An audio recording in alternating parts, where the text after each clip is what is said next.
Oke guys, jadi dalam video kali ini aku akan menerangkan kepada kalian mengenai asal-usul dan makna aksara Mandarin atau yang dalam bahasa Mandarin disebut Hanzi.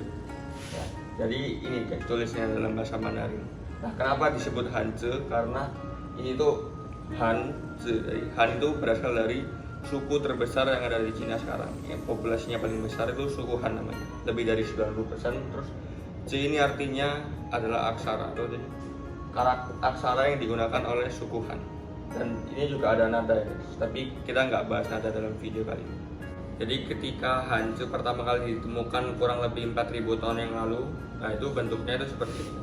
Nah, jadi itu lebih rumit karena menyerupai bentuk benda aslinya.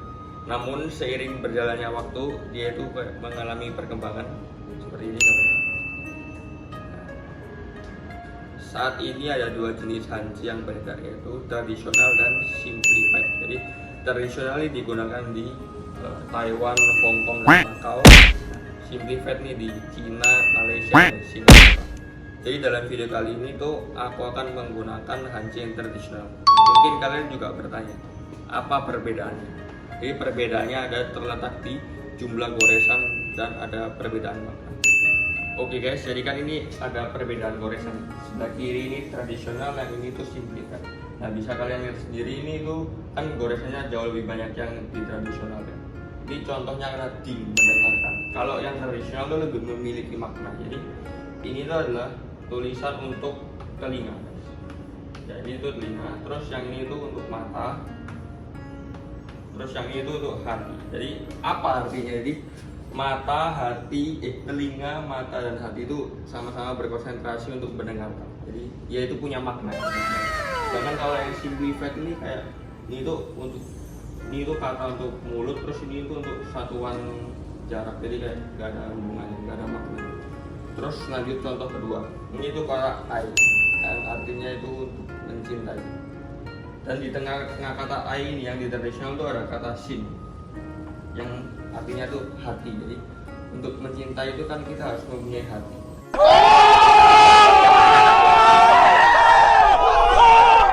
Sedangkan yang di simplified ini cuma diganti gini hatinya, jadi kayak kehilangan makna yang simplified.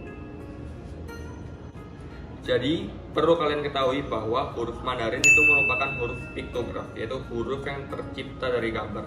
Jadi nenek moyang orang Cina zaman dahulu itu menciptakan Hanzi awal itu dari gambar ya. Sudah aku bilang di awal video. Contohnya guys, itu gambar apa guys? Sawah guys. Ya maaf ya, gambarnya mungkin agak jelek, tapi ini udah berusaha menggambarkan. Ini gambar orang, jadi Hanzi-nya itu seperti ini. Ren, Tian, Ren, ini apa? Ini gunung ya. Hanzi-nya seperti ini. Seret, pintu, men.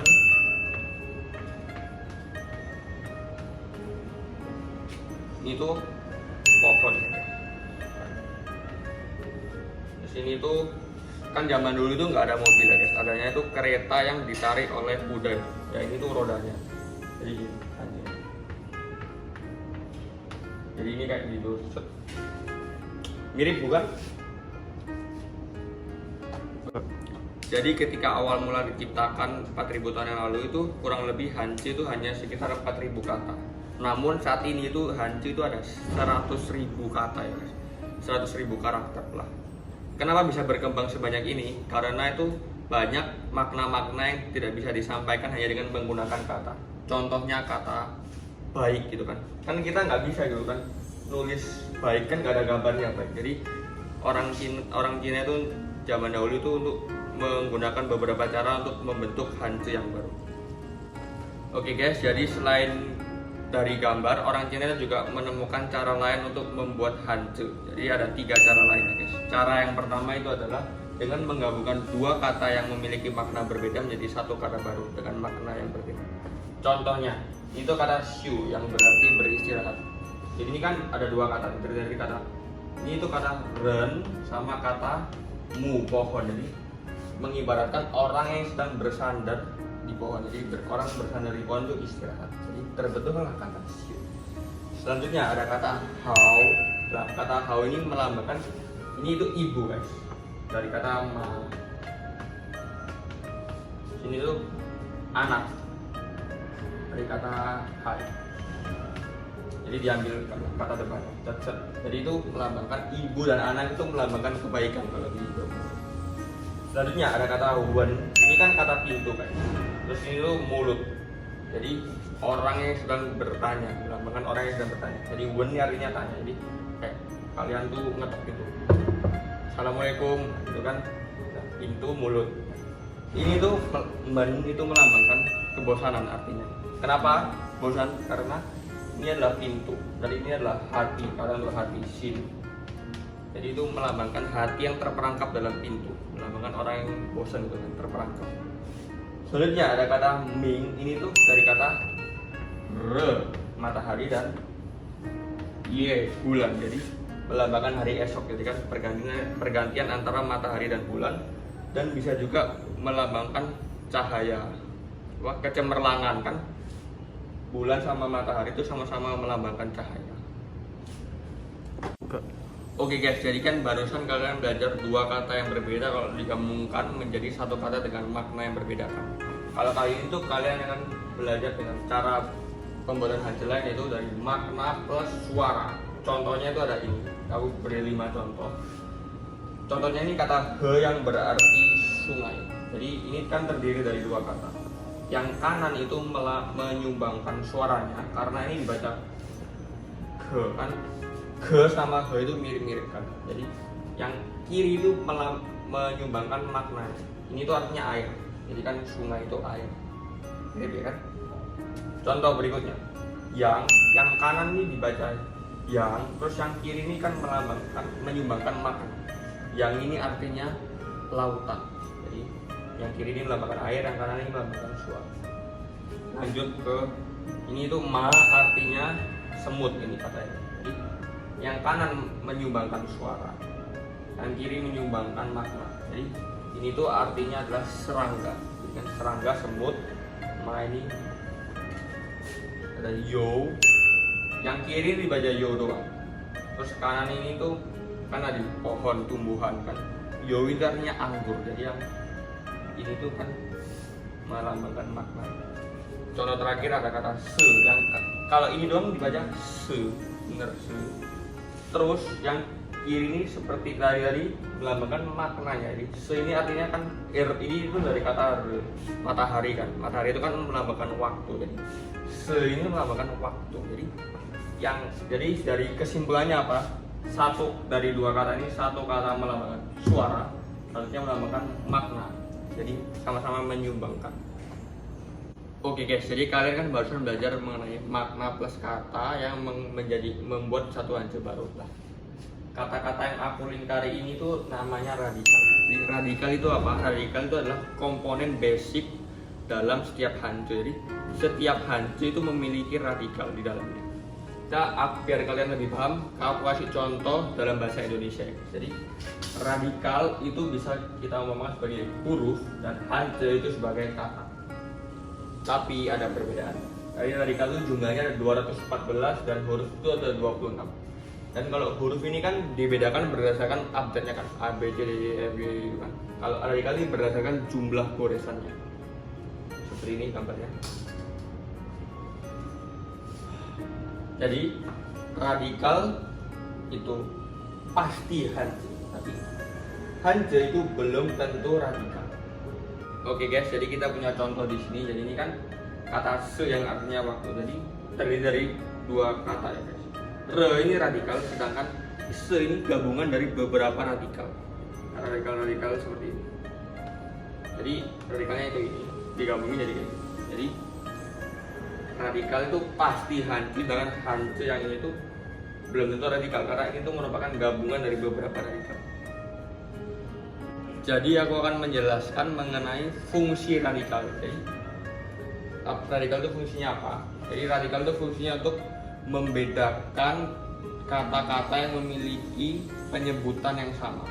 Contohnya, jadi kata semut dan kata kuda dalam bahasa Mandarin itu sama-sama disebut ma. Jadi orang-orang itu lebih dahulu menyebut ma kayak semut itu ma daripada tahu mengenal aksaranya dulu. Jadi lebih dahulu terbentuk penyebutan daripada kata.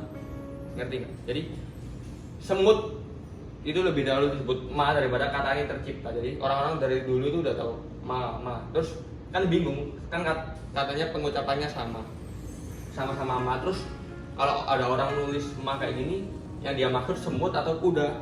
Nah, makanya ditambahkan kata radikal ini yang berarti serangga. Jadi ini kan artinya serangga. Jadi artinya itu semut. Oh, ini tuh semut, ini tuh kuda.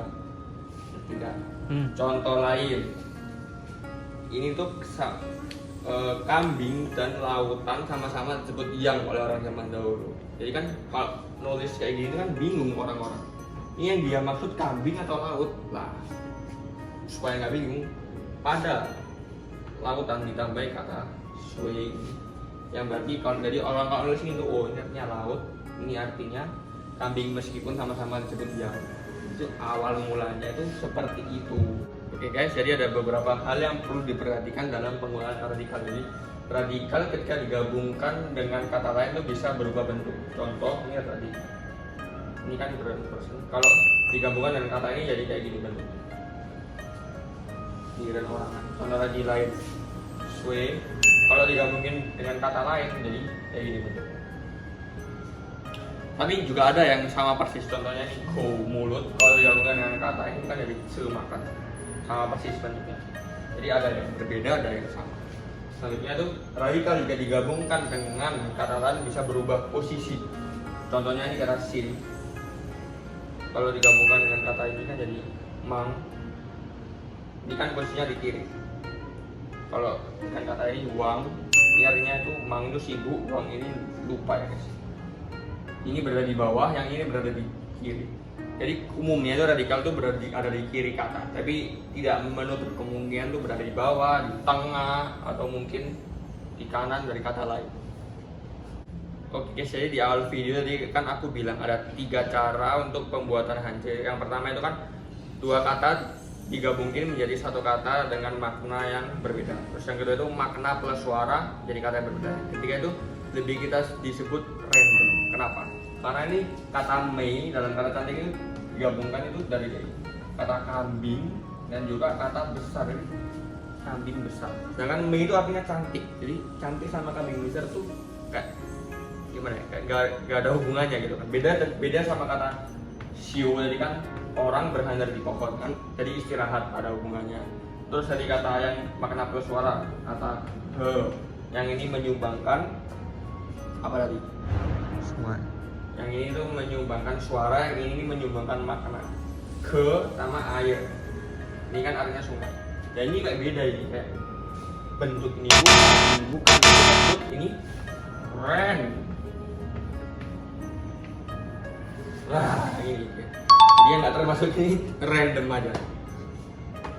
Oke guys, jadi kita ke contoh terakhir biar kalian lebih mantap mengertinya. Contoh, ini tuh kata lin. Nah, jadi apa?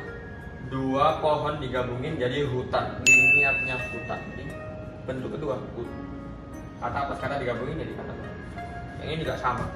Fen, ini kan 2 pohon hutan kan. Terus di bawah ini tuh wo.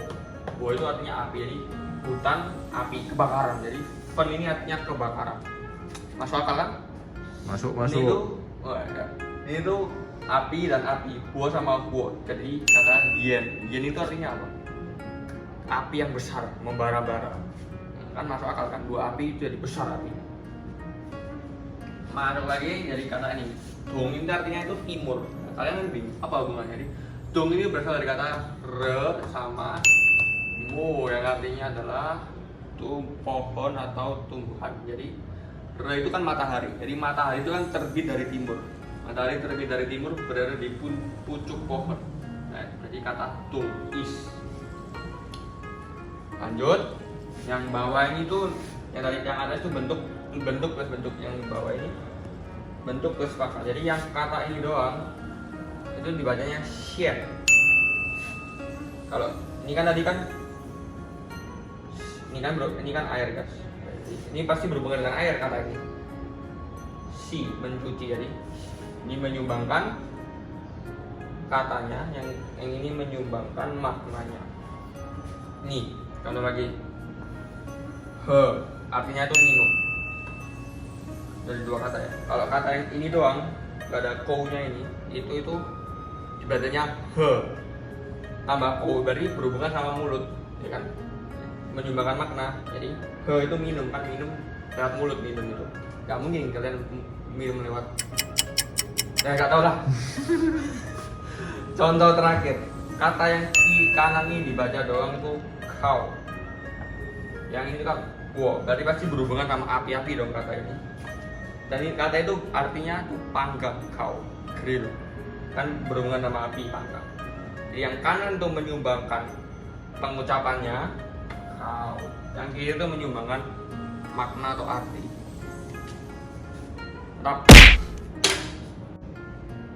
Oke guys, jadi videonya kita akhiri sampai di sini dulu ya. Semoga kalian paham dan lebih bisa cepat menghafal Hanje karena kalian udah ngerti makna-makna katanya. Mungkin yang bagian radikal tadi itu agak sedikit membingungkan bagi kalian.